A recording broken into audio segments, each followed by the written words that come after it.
The presentation slides glowed on my laptop screen at 2 a.m., reflecting in my exhausted eyes. My client retention strategy, a year of research, late nights, and canceled weekends, beautifully visualized in 32 meticulously crafted slides. I emailed the deck to my boss, Vesta, then closed my laptop with a satisfying click. Despite the exhaustion, I felt pride. This strategy would transform our company. 2 days later, walking past the glass-walled meeting room, I spotted Vesta presenting my slides to the executive team. She hadn't mentioned she'd be sharing my work today. Curious, I paused by the door, just out of sight. And that's why I developed this 3-tiered approach, Vesta was saying, gesturing to a graph I'd created. My strategy centers on identifying at-risk clients before they show obvious signs of leaving. My strategy, not our strategy. My strategy. The room erupted in applause. Our CEO, Griffith, stood up.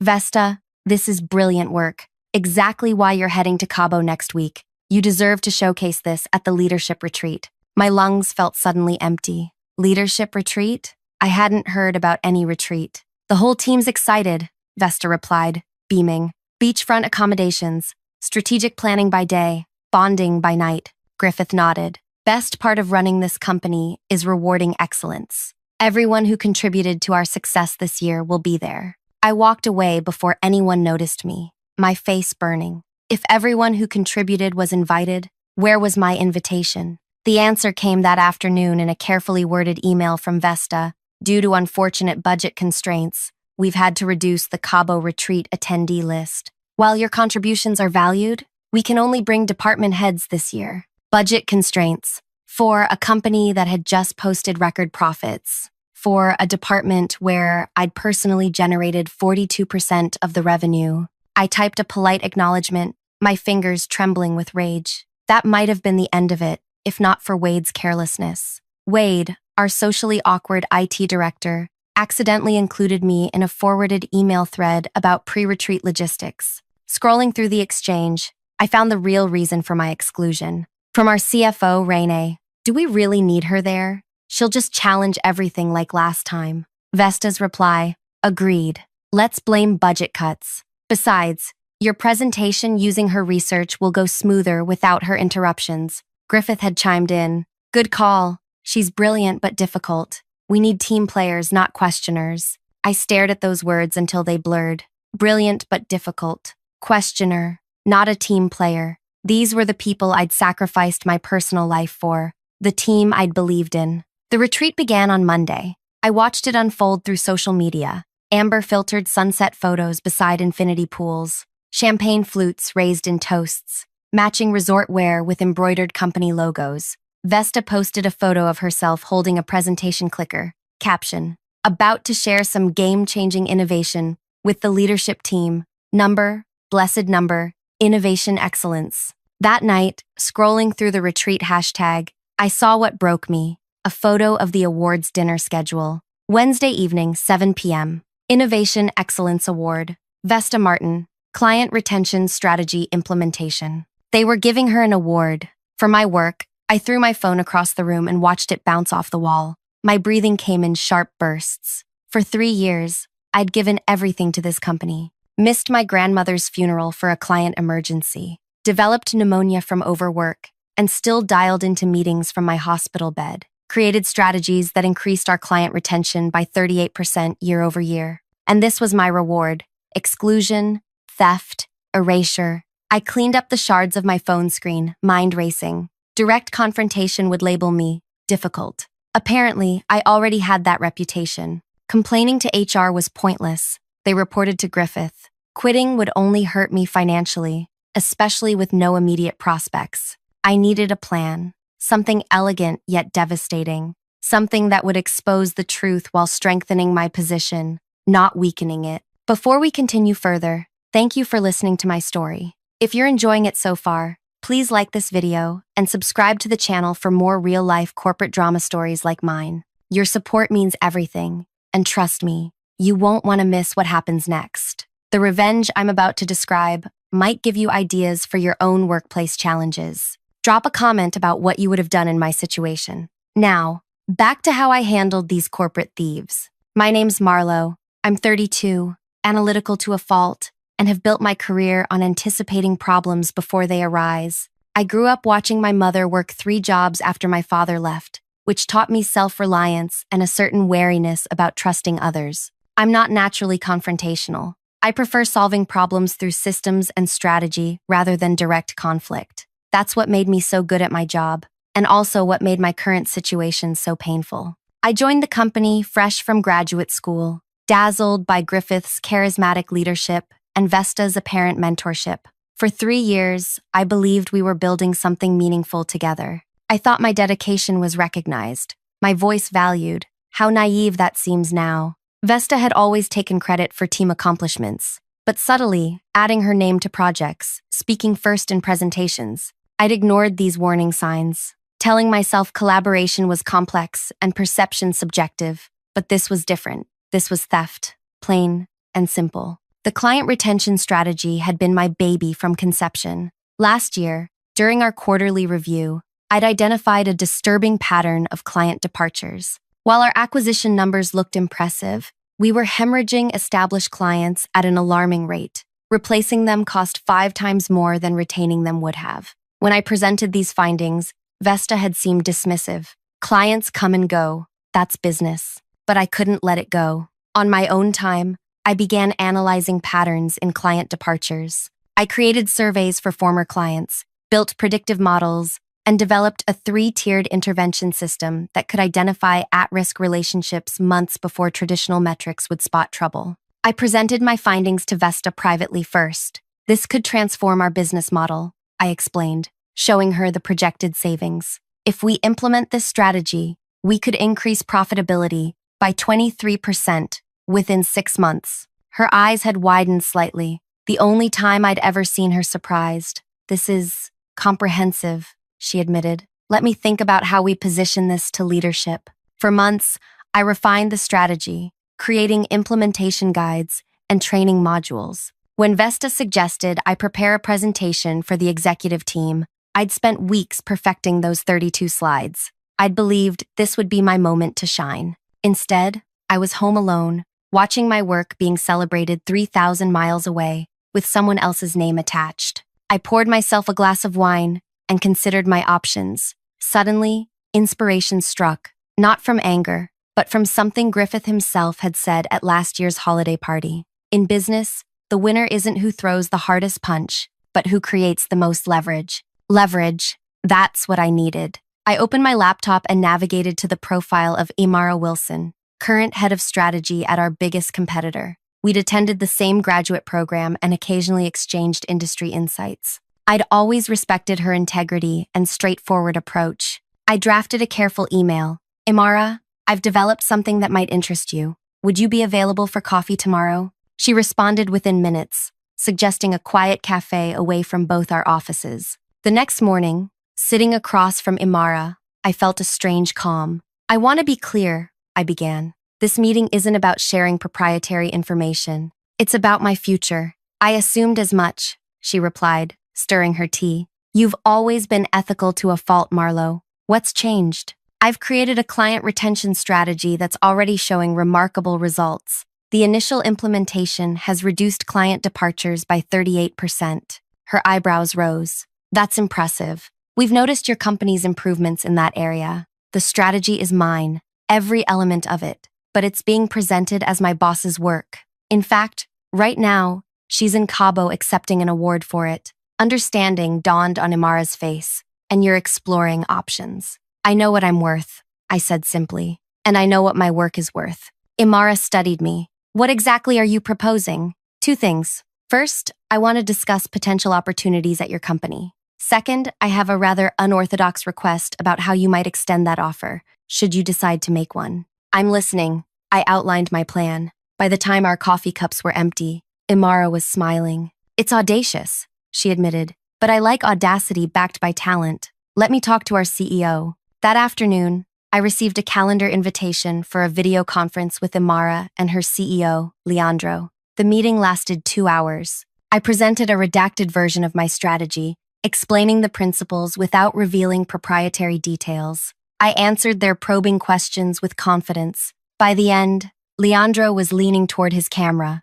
energized. "We want you, Marlo," he said finally. "Your approach aligns perfectly with our new direction. Imara tells me you have some specific ideas about the offer delivery." I nodded. "The leadership team is in Cabo until Thursday. Tonight, at 7 p.m., they're holding an awards dinner where my boss will receive recognition for my strategy. I'd like your offer to arrive during that dinner." Leandro's eyes narrowed thoughtfully. "You're not just looking for a job. You want to make a point." "I want the truth recognized," I corrected. "And yes, I want leverage." After some discussion, they agreed. Leandro even suggested enhancements to my plan that made it more impactful. That evening, I sat in my apartment, watching the clock. At exactly 7:03 p.m., my phone pinged with a notification. "Package delivered." I closed my eyes and imagined the scene unfolding 3,000 miles away. I imagined the scene at the beachfront resort, the private dining room with its panoramic ocean view, tables adorned with tropical centerpieces, executives in resort casual attire raising champagne flutes. Vesta would be at the podium, her moment of glory, glass trophy gleaming under recessed lighting. 12 minutes later, my phone rang. It was Wade. "Marlo, what did you do?" His voice trembled. "I'm not sure what you mean," I replied calmly. His voice dropped to a whisper. "There's absolute chaos here." A courier interrupted Vesta's acceptance speech with a package for Griffith. It was a contract offer from Integrated Solutions for you, for 40% more than you make now, specifically to implement your client retention strategy. Your strategy, not Vesta's. I remained silent, letting him fill the void. Griffith's face went purple. Vesta dropped the award. It actually shattered. Then Leandro's letter explaining how they tracked the results of your strategy through industry metrics. Renee started yelling about confidentiality breaches. Vesta claimed you stole her work. His voice cracked. Griffith just kept asking why nobody told him you were the one who created the strategy. I made a non-committal sound. Interesting. Interesting? Everyone's losing their minds. Half the executives are defending you, saying they always knew you were the brains behind the operation. The other half are calling for your termination. Griffith locked himself in his suite with the contract and hasn't come out. "Thank you for letting me know, Wade." "That's it? That's all you have to say?" "What would you like me to say?" He hesitated. "Are you taking their offer?" "I haven't decided yet." "Marlo, what's your plan here?" I smiled to myself. "I never blindly accept the first offer, Wade. That's poor negotiation strategy." After hanging up, I turned off my phone and slept soundly for the first time in weeks. The next morning, texts and emails flooded in, colleagues expressing shock, asking questions, taking sides. I responded to none of them. Instead, I put on my favorite power outfit, charcoal slacks, emerald blouse, structured blazer, and went to work, as usual. The office was practically empty, with everyone still in Cabo, creating an eerie quiet. I spent the day completing routine tasks, organizing files, and preparing a detailed transition document for all my projects, just in case. At 3:17 p.m., I received a text from a number I didn't recognize. "Flight lands at 7:30. Car will pick you up at 8:15. Dinner at 9. G." Griffith had cut his retreat short. "Interesting." I replied simply, "I'll be there." The restaurant Griffith chose was the kind that didn't list prices on its menu. Dimly lit, with well-spaced tables ensuring privacy. He was already seated when I arrived, nursing what appeared to be whiskey. Neat. "Marlo," he said, standing briefly as I approached. "Griffith," I replied, taking my seat. He studied me intently. "I've had a very educational 24 hours. I imagine so." I maintained eye contact while a server poured water. After ordering, Griffith leaned forward. "Let's not waste time. I received quite a theatrical delivery yesterday." "So I heard." "You don't deny orchestrating it?" I tilted my head. "Would denying it make any difference?" He almost smiled. "No. It had your precision all over it. Perfectly timed, devastatingly effective." He swirled his whiskey. "What I can't decide is whether you're brilliant or reckless. Why can't I be both?" This time he did smile, though it didn't reach his eyes. "The offer from Integrated Solutions is impressive. Leandro clearly values your abilities. Apparently, he recognizes who actually created the client retention strategy." Griffith flinched, just slightly, but enough to notice. "About that, there seems to have been a misattribution." "A misattribution," I repeated flatly. "Is that what we're calling theft of intellectual property now?" "That's quite an accusation," I reached into my bag and pulled out the email thread Wade had accidentally forwarded me, printed and highlighted. I slid it across the table. Not an accusation, a fact. Griffith read it, his expression darkening. When he looked up, something had changed in his gaze. This doesn't look good. No, it doesn't. Not for Vesta, not for Renee, and certainly not for a CEO who endorsed erasing a key contributor to avoid dealing with someone brilliant but difficult. He winced. I should have verified who created the strategy. Yes, you should have. Our food arrived, creating a temporary reprieve. We both pretended to eat, moving food around our plates in the ancient ritual of uncomfortable business dinners. Finally, Griffith pushed his plate aside. What do you want, Marlowe? That's refreshingly direct. I'm a direct person when necessary. Funny. All this happened because people weren't direct with me. I dabbed my mouth with a napkin. I want recognition for my work. I want the Innovation Excellence Award officially transferred to me, with company-wide acknowledgement. I want a promotion to senior director, reporting directly to you, not Vesta. I want a 50% raise. That's 10% more than Integrated Solutions offered. And I want a guarantee that any future strategies I develop will be credited properly to me. Griffith's eyebrows rose incrementally with each demand. That's substantial. Less substantial than the 42% revenue I generated while being called difficult behind my back. He nodded slowly. And if I agree to these terms, then I stay, and you keep my client retention strategy instead of watching me implement it at your biggest competitor. And if I refuse, I smiled, then I accept Leandro's offer, and you explain to the board why you let a key strategic advantage walk out the door, because acknowledging my contribution was too inconvenient. Griffith studied me for a long moment. You've placed me in quite a bind. No, you placed yourself in this bind when you allowed my work to be stolen. He took a long sip of whiskey. I've never seen this side of you, Marlowe. That's because you've never truly seen me at all. You saw what was convenient, a workhorse who wouldn't complain when pushed aside, who would quietly accept being left behind while others celebrated her achievements. I leaned forward, but I'm done being invisible. Clearly, he signaled for the check. I need to make some calls. Of course. Take your time. I stood up. You have until 9 a.m. tomorrow to decide. After that, I notify Leandro of my acceptance. As I walked toward the door, Griffith called after me. Marlowe? For what it's worth, I've always respected your work. I just didn't realize how much of it was actually yours. I turned back. That's the problem, isn't it? You should have known. The night passed in a strange limbo. I didn't sleep, alternating between nervous energy and calm resolve. Had I pushed too far? Not far enough? Would Griffith cave to my demands or call my bluff? By 7 a.m., I was on my second cup of coffee, dressed for work, and prepared for either outcome. My phone rang at 8:17 a.m. I've talked with the board, Griffith said without preamble. We're prepared to meet all your terms, with one condition. I'm listening. I need you to handle this situation with discretion. The official story will acknowledge your work and transfer credit to you, but without explicitly stating that Vesta misrepresented herself. You want to save face for Vesta? After what she did, I want to protect the company's reputation. A public scandal helps no one. I considered this. What happens to Vesta? That's being handled internally. She'll no longer be your supervisor, obviously. Not good enough. I want her removed from any position where she oversees creative work or strategy development. She's demonstrated she can't be trusted with other people's intellectual property. Silence stretched between us. You drive a hard bargain, Marlowe. No, I drive a fair one. Another pause. Fine, it's done. The paperwork for your promotion and raise will be ready when you arrive. I'll announce the award correction at this morning's virtual all-hands meeting. I'll see you at the office. As I ended the call, a wave of vindication washed over me, but something nagged at the edges of my satisfaction. This victory felt too easy, too clean. Something wasn't right. When I arrived at the office, the atmosphere was tense. Colleagues who'd returned early from Cabo watched me with new eyes, some admiring, others wary. The paperwork waited on my desk as promised, but as I reviewed it, my unease grew.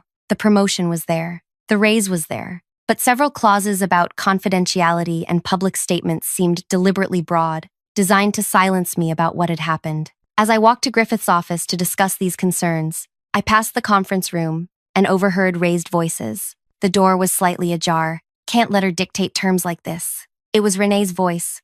Give her what she wants now, sign the non-disparagement agreement, then phase her out slowly. 6 months from now, we relocate her position to the Singapore office. If she refuses to move, it's resignation on her terms, not termination. Griffith's response was too low to hear clearly. Renee continued, we need damage control. She embarrassed us in front of the entire leadership team. This can't go unpunished. I backed away quietly, mind racing. They were planning to agree to everything, then systematically push me out once the immediate threat passed. They hadn't learned a thing. I returned to my desk and picked up my phone. Leandro, it's Marlo. We need to talk. At 9 a.m. sharp, the company-wide video call began. I sat in my office, watching on my laptop as Griffith appeared on screen, his expression solemn. Good morning, everyone. I'm calling from headquarters, where I've returned early from our leadership retreat to address an important matter. As he spoke about correcting an oversight and properly attributing the client retention strategy to its true creator,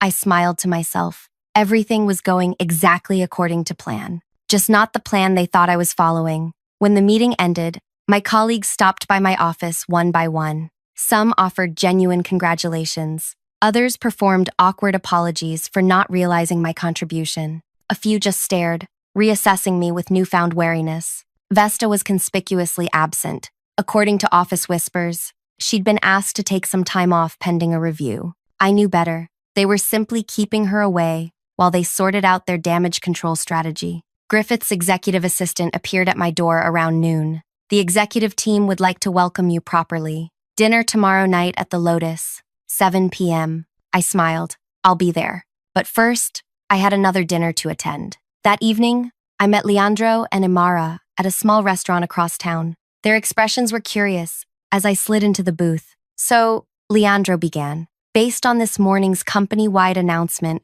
I assume you've decided to stay with your current employer? That's what they believe, I replied, unfolding my napkin. But I had an interesting revelation after our call this morning. I described overhearing Renee's plan to appease me temporarily before forcing me out. Imara shook her head. Classic corporate maneuvering. Give the troublemaker what they want publicly, then quietly eliminate them once the spotlight moves on. Exactly. So, I've reconsidered your offer. I removed a folder from my bag. Here's my counter offer. Leandro reviewed the document, eyebrows rising. This timeline is aggressive. Necessarily so. I need to be officially employed by Integrated Solutions before tomorrow evening. That's less than 24 hours, Imara noted. Our HR department will have a meltdown. I have faith in your persuasive abilities. I took a sip of water. There's more. I'd like to bring 3 specific team members with me, people whose contributions have also been overlooked. Wade from IT, Zinnia from Data Analytics, and Archer from Client Services. The talent acquisition team will definitely have a meltdown, Leandro murmured, but he was smiling. All 4 of you? They're brilliant, undervalued, and loyal, not to the company, but to good work and fair treatment. Wade was the only person who warned me about what happened in Cabo. Zinnia helped me gather the data for my strategy, but received 0 recognition. Archer has implemented my recommendations flawlessly, despite having his budget repeatedly cut. A package deal, Imara mused, with one additional request. I outlined my plan for the following evening. When I finished, Leandro let out a low whistle. That's not burning bridges. That's napalming them from orbit. Too much? I asked. He grinned. Not at all. It's strategically brilliant. Ruthless, but brilliant. We'll make it happen, Imara promised. The next day passed in a blur of secret preparations. I signed my new employment contract, effective immediately, though I told no one at the office. I quietly removed personal items from my desk, transferring digital files I was legally permitted to take. I met privately with Wade, Zinnia, and Archer, extending Integrated's offers, which they all accepted, with varying degrees of shock and delight. By 6:45 p.m., I was dressed for dinner at the Lotus, a sleek black dress, pearl earrings, hair swept into a polished updo, the perfect picture of a newly promoted executive ready to join the leadership ranks. The restaurant's private room held the entire executive team, all performatively jovial despite the lingering tension. Renee avoided eye contact. Griffith played the gracious leader, pulling out my chair at his right hand, a visible symbol of my new status. Even Vesta was there, her smile brittle as glass, clearly under orders to demonstrate there were no hard feelings. "Before we begin," Griffith announced, raising his champagne glass, "a toast to Marlowe, the true architect of our revolutionary client retention strategy. Your brilliance deserves recognition, and we're fortunate to have you on our leadership team." Everyone lifted their glasses. "To Marlowe," I smiled, touching my glass to my lips without drinking. "Thank you all. This acknowledgement means more than you know." Griffith looked relieved. The crisis, he clearly thought, had been averted. Expensive meals were ordered. Strategic discussions began. They included me in ways they never had before, soliciting my opinions, nodding at my insights. The performance was almost convincing. Halfway through the main course, I checked my watch. "If you'll excuse me for just a moment." In the restaurant's lobby, I met the courier I'd arranged. I handed him envelopes for each executive, then returned to the private room. "Sorry for the interruption," I said, resuming my seat. 3 minutes later, the maître d' entered. "Excuse me, I have urgent deliveries for everyone at this table." Griffith frowned. "We're in the middle of dinner." I was instructed that these must be delivered immediately. The envelopes were distributed around the table. Confusion rippled across faces as they opened them. Inside each envelope was a simple card reading, "Check your email now." Phones emerged from pockets and purses. I watched their expressions transform as they read the company-wide email that had just been sent from Leandro's account